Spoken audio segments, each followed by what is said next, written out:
DND number 4. Weeds grow in Jesus' name. This is the last chapter, and make sure you listen all the way to the end because there's a little bit of a surprise. Chapter 22. 6 months later, and cut, the director yelled. Reluctantly, Ricky relinquished the kiss, peering down at Bree's swollen mouth. I almost forgot where we were, he said with a smile. Raising his hand, his eyes swept the set. Everyone who could possibly have gotten on the set was here to see the big love scene. And even though the director had cut the scene, no one moved. All eyes were still on Bree and him. He shrugged, lowered himself, and kissed her again. She gasped, as did everyone else, but it didn't take her long to forget where she was. Slowly, her hand snaked around his neck. She hoped he'd never stop kissing her. He did stop, though, suddenly stopped, lifted up, his brown eyes looking deep into her gray ones. He loved her with every fiber of his being. She'd been a champ during all the wedding hoopla, and though she'd had a dream wedding in mind, as most young girls do, her ideas were not near the elaborate wedding everyone expected. She kept it small and simple, inviting only the closest friends and family and asking all gifts to be given to Jeffy's newly formed foundation. They married quickly as soon as Shelley was back on her feet, but all that was not why he suddenly stopped kissing her. Is there a problem? Bree asked. Something is different. What are you talking about? I'm talking about he leaned closer and whispered. They seem bigger. She smiled. There's a reason for that, Mr. Kino. Really? And just what is that reason, Mrs. Kino? Well, you think about it. Take your time. The light went on immediately, and he jumped up. Are you? I think so. I've had 2 positive tests. Oh, Bree. Oh, wow. Man, oh man, thank you, Jesus. She laughed. It wasn't how or where I was going to tell you, but since you are so aware of everything, now you have it. We're going to have a baby. He whooped and hollered, jumping on the bed.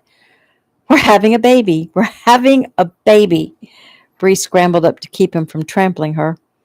Jumping off the bed, he picked her up and swung her around. The crowd began to buzz. People began to come forward and offer congratulations. You know, he whispered in her ear, this is going to be all over the news tomorrow. She grinned. Who cares? That's my girl. New scene. The following August. The day started out one way, but took a direction no one could have predicted. Bree drew in a breath and placed her hands over those of her husband's, trying to still them. We need to get downstairs for Mark's big farewell breakfast. Ricky rolled onto his back and stared up at the ceiling. You know, Bree, though I could stay here with you all day, I love going down to our big family breakfasts. Me too. Sometimes I wonder if I could possibly be any happier. I was just thinking the same thing, she sighed, as she rolled to rest her head on his thickly muscled chest. Her fingers lightly traced the few small crescent-shaped scars. I can't wait until our house is finished, but I'm really loving every moment we get to spend around these people we love so much. Me too. It won't be too much longer. It's amazing that it's been almost a year since I filmed my movie in Florida and came home to find you had decided that I was going to be yours. And everything that happened after that, it's like a distant dream. All that business with Tommy, she shuddered. Do you ever think about what he did to you? Honestly, I do sometimes. Even more, I think about what he tried to do to this family and to the people I love most in this world. And in the end, he still almost got you. I was so afraid you'd have to stand trial for the charges against you. I kept imagining everything going wrong and you ending up in prison along with Tommy. Gee, thanks, Ricky laughed. Bree shrugged. Well, I'm a worrier. Well, let's just be grateful. Grateful to be alive and together. Grateful the charges were dismissed. Grateful that in about 5 months our son will be born and we'll be living in our new home and making memories together. Well, speaking of being in our new home, poor Mom, she said softly. First, Mark's leaving for college, and then we'll be gone. Well, she'll still have Jeffy and Joey, and Dad, of course. Yeah, I guess. You know what? I just realized Mom and Eric have never been alone, just the two of them, except for the summer they met. Ricky smiled. When Shelley and Dad are together, they're always alone. The world shrinks down to just them. You're right. I love the way they are together. She frowned. Do you think we'll still be that much in love after 8 years of marriage? I'll love you forever, Bree, just like I promised. Tell me you believe me. I do. I believe you. He ran his hand over her belly. And I love our son. Without even seeing him, the feelings are so strong I can't even express them. Our son. That sounds so wonderful. She sighed. We really do need to get downstairs. Besides, I can't wait to surprise everyone with the news of it being a boy. 30 minutes later, they joined the family in the kitchen. Everyone was excited about Mark's new adventure. His perspective on life had changed since the happenings of his senior year. Football didn't hold the appeal it once had, but he still wanted the experience of playing college ball. Out of all the offers he received, he'd chosen the University of Hawaii. He'd be close to his step-grandparents, Eric's mother and father. He had to report to camp by August 18th. As the happy family breakfasted together, Ricky caught his father's eye. He smiled easily at him, the man he admired most in the world. Bree nudged Ricky under the table, and Ricky smiled down at her and took her hand. Everyone quiet down now, Ricky ordered. The table quieted immediately. Bree smiled at that. Ricky now seemed to draw the same authority and respect as his father. Bree has some news she'd like to share, Ricky offered. She peered around at the group. Mom, yesterday when I said Ricky and I were going shopping, I lied. Actually, we went to have an ultrasound of the baby. Is everything okay? Shelley asked quickly. Oh, yes, everything is okay. He is okay. Our son is just fine. A boy, Joey yelled. All right. It took several minutes before the table quieted down again. And Dad, Ricky began, Bree and I have talked, and we wish to honor you by naming the baby after you. And yes, I realize that means he's also being named after me, so he'll be a third. But I wanted you to know that it's you I'm thinking of when I call little Eric's name. We want you to know that we do this, to honor the man who raised me and loved me and taught me all that I know, who showed me how to be a man and educated me through example and honor and nobility. Eric's eyes moistened, and he rose, and Ricky met him halfway as they embraced, and Shelley wiped a tear from her eye. Jeffy began talking a mile a minute about her new nephew. They were interrupted by the gate buzzer. I'll get it, Shelley said quickly. She came back to the table a few minutes later. You'll never guess who's coming up the drive right now. Who? Bree asked. Shelley looked at Mark. It's Sandy Carter, Beth's mom. Is Beth with her? Mark asked. No. When's the last time you talked to her? He sighed. It's been over a month. I've been so busy getting ready for college, I just haven't had time. I'm going to sit down and write her a long email as soon as I get settled in the dorm. Well, everyone clear their plates, please, and let's go welcome our unexpected guest, Shelley said. The family worked quickly and was emerging from the kitchen as Shelley opened the front door. Sandy Carter was an older version of her daughter. Her short, blonde hair was mixed with gray, her eyes a crystal blue. She was small and slim. She wore tan slacks and a white blouse, somewhat rumpled from her travels. She smiled politely as Shelley greeted her, but the smile seemed more sad than happy. Each member of the family stepped forward and introduced themselves, Jeffy waiting politely until last, since she was the youngest. Hi, I'm Jeffy. How come Beth didn't come with you? I miss her. She was so nice to me. We talked about everything. Well, I probably did most of the talking, but she didn't seem to mind. I'm glad you came to visit us. Ricky eyed his father. There was trouble. They both noticed the tremble of Sandy Carter's lips. Shelley jumped in before Jeffy could go on. Come in and sit down. Can I get you anything? Sandy smiled politely. A glass of water would be nice. I'll get it, Mark said quickly. He hurried off to the kitchen, returning just a few moments later.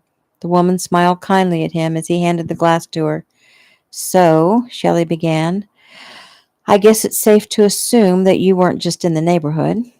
No. I've come to see you at Beth's request. I'm sorry I didn't call ahead. I was going to come, and then I wasn't, and then I was. She stopped and breathed and shook her head. It took every bit of courage I had to finally make myself come here, but it has to be done. You've been so good to us, and Beth truly loved you." Sandy took another deep breath as a tear escaped. "Beth passed away 3 weeks ago." Bree's hand flew to her mouth, and Shelley's eyes closed. Joey's head bowed. Jeffy began to cry, and Ricky's eyes flew immediately to Mark, whose face had turned ashen. It was Eric who finally spoke. "We're all deeply sorry for your loss, Mrs. Carter." "I appreciate that. And even though we knew this was coming, it's been very difficult."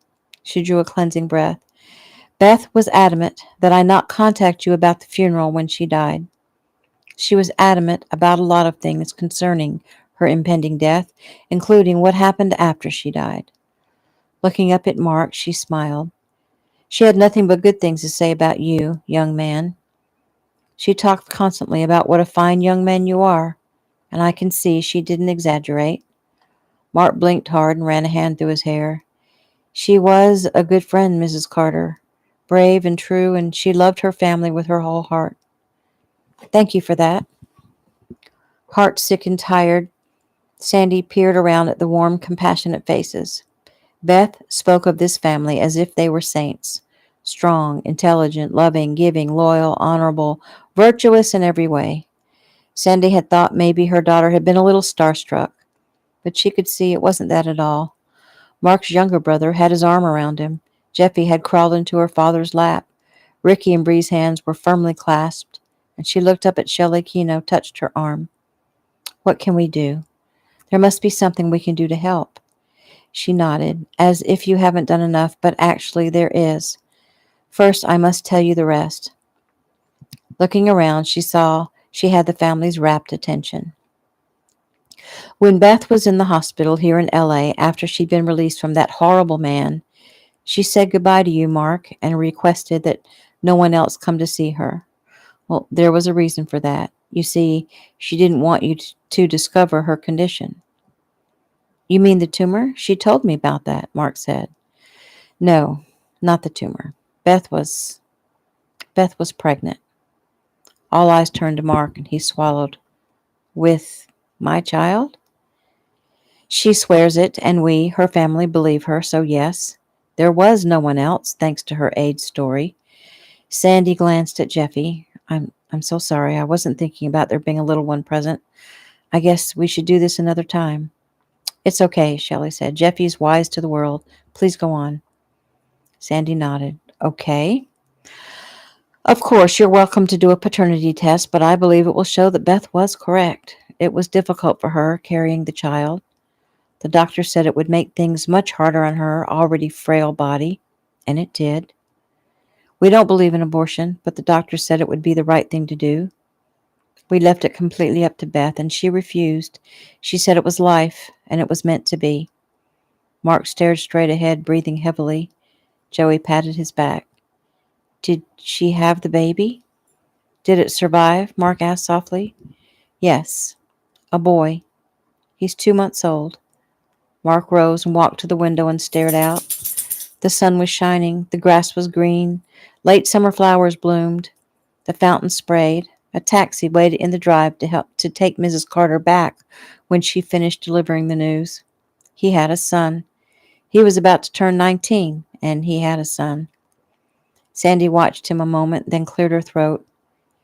"Beth had a will, and in it she specifies that she wants her son to be raised by your family. She states that she knows Mark is going off to play football, and she hardly expects a young guy with his whole life in front of him to take care of an infant. Still, she insists that you are the most noble of families, and that her son is to be raised by the Keno family if they are acceptable to this. She told me that her son is a gift, and that she wants to pass that gift on to you."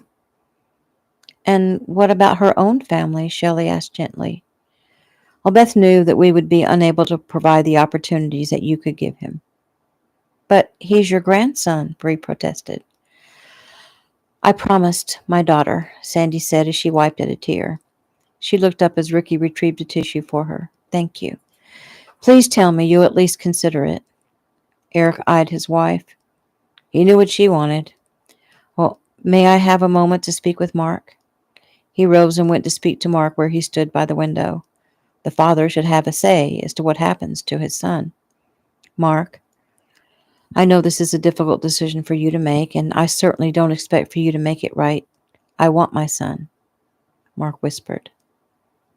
Eric nodded. I just know, I just don't know how I'll be able to take care of him. Well, you will go to school and make something of yourself. That's how you'll take care of him. You'll work out the details later. Mark nodded. You and Mom and the youth pastor at church have spoken to us kids so many times about sexual immorality, the need to keep sex inside a marriage vow, the downfall of casual sex. We don't really get it. We don't really understand until something like this happens. Eric placed his hand on Mark's shoulder.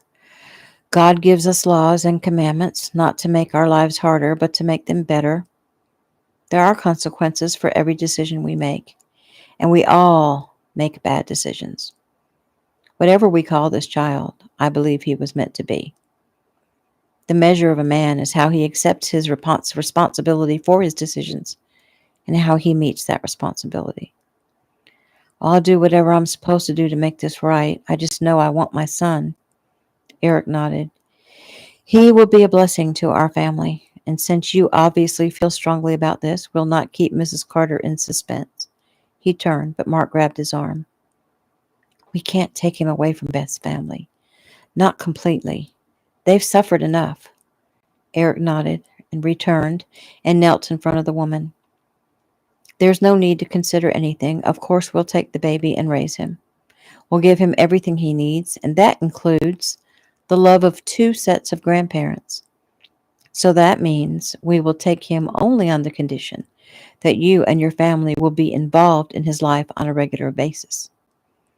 Sandy blinked up at him. Her prayers had been answered. Shelley's smile radiated around the room. Mark came back to join the group. I have something to say. When he had everyone's attention, he spoke. Beth and I were not in love, but I cared for her, and I believe she cared for me.